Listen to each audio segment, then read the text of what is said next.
السلام علیکم ورحمۃ اللہ وبرکاتہ۔ اللہم انی اسألک العفو والعافیہ فی الدنیا والآخرہ۔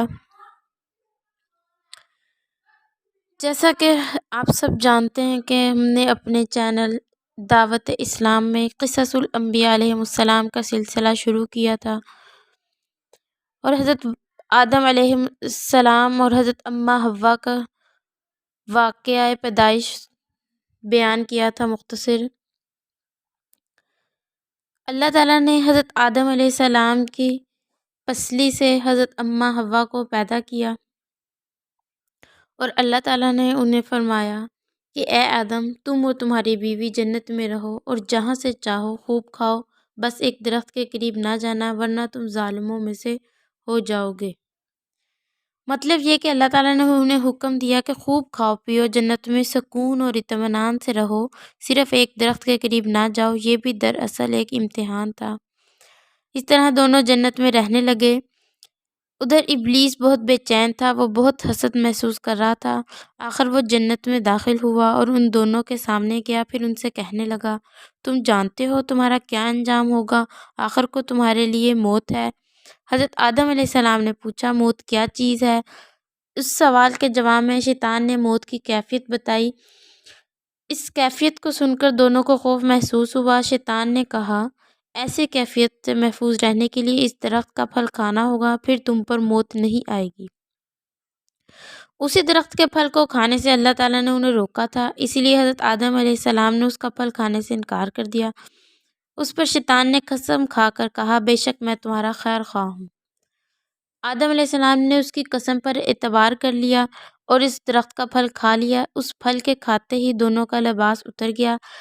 پہلے دونوں ایک دوسرے کے بدن کو نہیں دیکھ سکتے تھے، اب دونوں کو ایک دوسرے کا بدن نظر آنے لگا۔ اب دونوں درختوں کے پتوں سے اپنے بدن چھپانے لگے اور بدحواسی میں ادھر ادھر بھاگنے لگے۔ اس وقت اللہ تعالیٰ نے فرمایا، اے آدم، میں نے تمہیں جنت بخش دی تھی، صرف ایک درخت کا پھل کھانے سے منع کیا تھا، اب تم یہاں سے زمین پر اتر جاؤ اور وہاں ٹھہرو۔ اس طرح حضرت آدم اور حضرت حوا کو زمین پر اتارا گیا۔ آپ کے ساتھ حجر اسود تھا اور جنتی درختوں کے پتے تھے، ان پتوں کو زمین پر پھیلا دیا گیا، ان سے خوشبودار درخت پیدا ہو گئے۔ جنت سے نکلنے کا حضرت آدم اور حضرت حوا کو بہت رنج تھا، وہ زمین پر آنے کے بعد بہت روئے۔ حضرت ابن عباس رضی اللہ تعالیٰ عنہ کی ایک روایت ہے، حضرت آدم علیہ السلام اپنی توبہ کے غم میں 200 سال تک روتے رہے۔ آخر اللہ تعالیٰ کی طرف سے یہ ہدایت آئی کہ ان الفاظ میں دعا مانگے، ربنا ظلمنا انفسنا وان لم تغفر لنا وترحمنا لنکونن من الخاسرین۔ اے ہمارے رب، ہم نے اپنے نفسوں پر ظلم کیا، اگر تو ہمیں نہ بخشے اور ہم پر رحم نہ کرے تو ہم ضرور خسارہ پانے والوں میں سے ہو جائیں گے۔ حضرت عمر رضی اللہ عنہ سے روایت ہے کہ حضور نبی کریم صلی اللہ علیہ وآلہ وسلم نے ارشاد فرمایا، آدم علیہ السلام سے جب گناہ سرزد ہوا اور اللہ تعالیٰ کا عتاب نازل ہوا تو توبہ کے سلسلے میں بہت پریشان تھے۔ ایسے میں انہیں یاد آیا کہ جس وقت اللہ تعالیٰ نے انہیں پیدا کیا تھا تو اس وقت انہوں نے اپنا سر عرش عظیم کی طرف اٹھایا تھا، آپ نے وہاں لکھا پایا تھا، لا الہ الا اللہ محمد الرسول اللہ۔ تب آپ نے حضور نبی کریم صلی اللہ علیہ وسلم کے واسطے سے دعا کی۔ اللہ تعالیٰ نے جاننے کے باوجود پوچھا، آپ کو ان کے بارے میں کیسے معلوم ہوا؟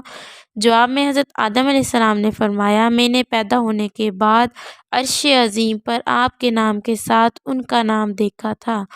اللہ تعالیٰ نے فرمایا، محمد صلی اللہ علیہ وآلہ وسلم تیری اولاد میں سب سے آخری نبی ہوں گے۔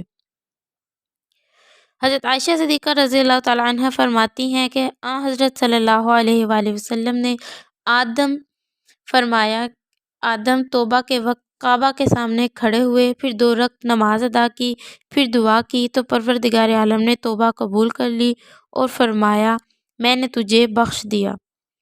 اس وقت بی بی حوا جدہ میں تھی۔ حضرت آدم علیہ السلام توبہ قبول ہونے کے بعد میدان عرفات میں آئے، حضرت حوا بھی وہیں آ گئیں۔ رنج اور غم اور مسلسل رونے کی وجہ سے ان کے رنگ سیاہ ہو گئے تھے، ایک دوسرے کی پہچان تک نہ رہی تھی۔ حضرت جبرائیل علیہ السلام نے تعارف کرایا اور اسی لیے اس میدان کا نام میدان عرفات مشہور ہو گیا۔ حضرت آدم علیہ السلام اور حضرت حوا کی توبہ قبول ہو گئی، پھر انہیں اطمینان ہو گیا، وہ سکون کی زندگی بسر کرنے لگے۔ اب ان کے ہاں اولاد پیدا ہونے لگی، ان کے ہاں بچے جوڑوں کی صورت میں پیدا ہونے لگے۔ جس بھائی کے ساتھ بہن پیدا ہوتی، دوسرے جوڑے سے اس کا نکاح کر دیا جاتا۔ حضرت آدم علیہ السلام کے بڑے بیٹے کا نام قابیل ہے، اس کے ساتھ جو لڑکی پیدا ہوئی وہ نہایت خوبصورت تھی۔ دوسری طرف دوسرا بھائی حابیل پیدا ہوا، اس کے ساتھ جو لڑکی پیدا ہوئی وہ عام سی شکل کی تھی۔ اب قانون کے مطابق قابیل کا نکاح اس عام شکل و صورت کی لڑکی سے ہونا تھا اور حابیل کا نکاح نہایت خوبصورت لڑکی سے۔ قابیل کو یہ بات بہت ناگوار گزری۔ خوبصورت لڑکی کا نام کتابوں میں اکلیمان آیا ہے۔ قابیل نے صاف کہہ دیا کہ اس کی شادی اکلیمان سے ہوگی۔ اس پر حضرت آدم علیہ السلام نے فرمایا، تم دونوں اپنی اپنی قربانی پیش کرو، جس کی قربانی منظور ہوگی اکلیمان سے اس کی شادی کر دی جائے گی۔ قربانی کے لیے حابیل اپنے ریوڑ سے ایک بہترین دمبا لے گیا۔ قابیل کی نیت خراب تھی، وہ خراب قسم کا غلہ لے گیا۔ اس وقت ہوتا یہ تھا کہ جس کی قربانی کو اللہ تعالیٰ قبول کر لیتا تھا، اس کی جنس کو ایک آگ آ کر جلا دیتی تھی، جس کی قربانی منظور نہ ہوتی اس کی جنس کو وہ آگ نہ جلاتی۔ اس طرح اللہ تعالیٰ کی طرف سے آگ آئی اور حابیل کے دمبے کو جلا گئی۔ قابیل کا ردی غلہ جوں کا توں پڑا رہ گیا۔ قابیل یہ توہین برداشت نہ کر سکا، اس نے طیش میں آ کر کہا، اب میں تجھے قتل کر دوں گا۔ اس پر حابیل نے جواب دیا، اللہ تعالیٰ صرف پرہیزگاروں کی قربانی قبول کرتا ہے۔ اگر تم نے مجھے قتل کرنے کے لیے میری طرف ہاتھ بڑھایا تو پھر بھی میں تمہاری طرف ہاتھ نہیں بڑھاؤں گا۔ بے شک میں اللہ تعالیٰ سے ڈرتا ہوں جو ساری مخلوق کا رب ہے۔ میں تو چاہتا ہوں تو میرا گناہ بھی اپنے ذمے لے لے، اس طرح تو دوزخیوں میں سے ہو جائے گا۔ سورہ مائدہ۔ قابیل نے حابیل کی باتوں کی طرف کوئی توجہ نہ دی اور موقع کی تلاش میں رہنے لگا۔ آخر اسے موقع مل گیا۔ حابیل جنگل میں ایک پتھر پر سر رکھے سو رہا تھا۔ قابیل آیا، اس نے ایک اور پتھر اٹھا کر اس کے سر پر مار دیا۔ اس طرح اس نے اپنے بھائی کو قتل کر دیا۔ یہ زمین پر سب سے پہلا قتل تھا۔ قتل تو اس نے کر دیا، اب اسے یہ معلوم نہیں تھا کہ لاش کو کیسے چھپائے۔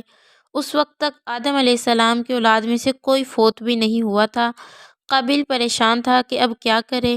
ایسے میں پروردگار نے دو کووں کو بھیجا، ایک نے دوسرے کو مار ڈالا، پھر زمین میں ایک گڑھا بنایا اور اس میں مردہ کوے کو رکھ کر اس کے اوپر مٹی ڈال دی۔ اس طرح اسے دفن کرنے کا طریقہ معلوم ہوا۔ قابیل نے اپنے بھائی حابیل کو قتل کر دیا، لیکن قتل کر کے وہ بہت پچھتایا۔ حضرت عبداللہ بن مسعود رضی اللہ تعالیٰ عنہ سے روایت ہے کہ حضرت صلی اللہ علیہ وآلہ وسلم نے فرمایا، دنیا میں جب بھی کوئی ظلم سے قتل ہوتا ہے تو اس کا ایک گناہ آدم علیہ السلام کے بیٹے قابیل کی گردن پر ضرور ہوتا ہے، اس لیے کہ یہ وہ شخص ہے جس نے ظالمانہ قتل کی ابتدا کی اور یہ ناپاک طریقہ جاری کیا۔ مسند امام احمد۔ پھر جس وقت آدم علیہ السلام کی وفات کا وقت آیا تو آپ نے جنت کے پھلوں کی خواہش محسوس کی۔ کمزوری کی وجہ سے خود ان میں حرکت کرنے کی سکت نہ تھی۔ آپ نے اپنے بیٹوں سے کہا، تم خانہ کعبہ جاؤ، وہاں میرے لیے اللہ تعالیٰ سے جنت کے پھل مانگو۔ یہ بات انہوں نے اس لیے کہی تھی کہ اس وقت جو کوئی خانہ کعبہ میں جا کر دعا کرتا تھا تو دعا منظور ہوتی تھی۔ آپ کے بیٹے گھر سے روانہ ہوئے تو حضرت جبرائیل علیہ السلام دوسرے فرشتوں کے ساتھ ساتھ نازل ہوئے اور بیٹوں کو واپس حضرت آدم کے پاس لے آئے۔ حضرت حوا نے موت کے فرشتوں کو دیکھا تو ڈر گئی اور حضرت آدم کے قریب ہونے لگی۔ اس پر آپ نے فرمایا، میرے اور میرے رب کے درمیان حائل نہ ہو۔ اب حضرت اسرائیل نے حضرت آدم علیہ السلام کی روح قبض کی۔ پھر آپ نے بیٹوں سے کہا، اب تم دیکھو ہم جو طریقہ اختیار کرتے ہیں ویسا ہی تم اپنے مردوں کے ساتھ کیا کرو۔ پھر فرشتوں نے حضرت آدم علیہ السلام کے غسل کے لیے خوشبوئیں ملائیں، جنت کی بیری کے لائے ہوئے پتوں والے پانی سے آپ کو غسل دیا، پھر جنت کا کفن پہنایا۔ آپ کی اولاد نے جنازہ اٹھایا اور خانہ کعبہ میں لے گئے۔ حضرت جبرائیل علیہ السلام نے نماز جنازہ پڑھائی۔ انہوں نے نماز جنازہ میں 4 تکبیریں پڑھی۔ آپ کو مسجد خیف میں دفن کیا گیا۔ قبر بغلی بنائی گئی۔ مٹی ڈالنے کے بعد قبر کی شکل اونٹ کے کوہان جیسی بنائی گئی۔ دنیا میں آپ کی کنیت ابو البشر ہے اور آپ کا لقب صفی اللہ ہے، کیونکہ آپ کی کنیت ابو البشر ہے اس لیے ہے کیونکہ آپ سارے انسانوں کے باپ ہیں۔ حضرت آدم علیہ السلام کا ذکر قرآن پاک میں ان مقامات پر آیا ہے: سورہ بقرہ پارہ اول رکوع 4، سورہ مائدہ پارہ 6 رکوع 5، سورہ اعراف پارہ 6 رکوع 2، پارہ 9 سورہ اعراف رکوع 24، پارہ 14 سورہ حجر رکوع 3، پارہ 15 سورہ کہف رکوع 7، سورہ طٰہٰ پارہ 16 رکوع 7، سورہ سجدہ پارہ 21 رکوع 1، سورہ صاد پارہ 23 رکوع 5، سورہ رحمان پارہ 27 رکوع 1۔ سامعین کرام، اللہ تعالیٰ سے دعا ہے کہ اللہ تعالیٰ ہم سب کو صراط مستقیم پر چلنے کی توفیق عطا فرمائے اور ہمارا خاتمہ ایمان پر فرمائے، اور ہمیں